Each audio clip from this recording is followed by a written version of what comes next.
I'm okay. Same 3 words. I'm okay. I'm okay. But they mean totally different things. So for you to know a man is okay, you have to check the tonal variation and the facial expression as he's saying is okay. Yeah. So I'm okay. You're okay. Yes, You're I'm good. You're thriving. Good. I'm good. Good, good. Yeah. Boniface, how are you doing mentally? I'm doing fine. And the reason I'll say I'm doing fine is because I'm working in a mental health institution. So I need to take care of my mental well-being before I can offer good mental health services to the clients who are coming to see me.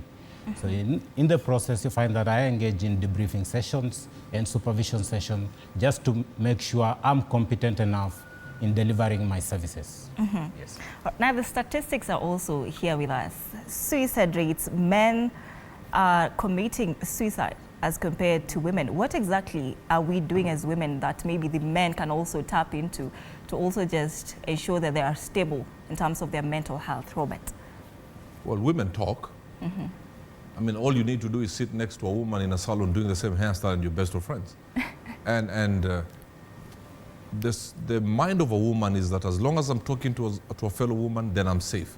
But for men, it's the totally opposite. If I show you my vulnerability, if I talk about my struggles, will you still respect me as a man? So what happens, we shy away. We want to die with our issues. The two of us can meet one day. We will discuss football, we will discuss politics, we will discuss women. And then all of us go back home with our same issues. But then it's a societal issue. And I've said this time without number. When we were young as men, as boys, when you fall down and you're about to cry, what were your brothers told? Boys don't cry. Or you say, don't look at him. If you look at him, we will cry. And if a girl fell down, we would all rush to the girl asking her, are you okay? So if you tell me not to cry at the age of 5, when I turn 50, don't expect me to cry. Don't expect me to show vulnerability. So we need a mindset change. It's not going to be easy, especially for men my age. We have grown all these years knowing we are not supposed to show vulnerability. Even when I go to a professional, he will have to dig deep.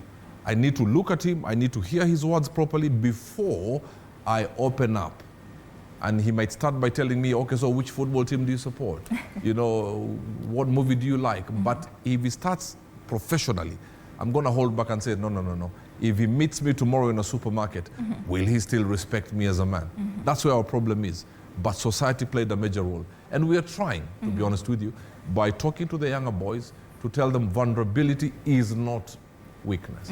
Yeah. Now, you've said you're told at 5 years old not to cry, and that also brings me to my next question concerned, do you cry as Robert Burale? I do, but I don't. Okay. Men cry differently. Yes, we may shed tears. I mean, I don't want to go around somewhere seeing men screaming. You understand what I'm saying? We shall have to call that man for a meeting and tell him, listen, cry like a man. We cry in silence, we scream in whispers, we shed tears on dry faces. Crying for a man sometimes is going away. He's saying, you know what, I need my space. Crying for a man sometimes is saying, you know what, just let me be. Do not interfere with my time now. So we may not cry like women, but sometimes because of the issues of life, we even cry louder. But remember, ours is in silence, tears on dry faces, asking for help in whispers and not loud voices. So you pick what we are not saying. And I know women have said before that that's not our work. But let me tell you one thing. We are social beings. If you say that's not your work, yet you've been raised to help that man, when that man goes, you're left naked.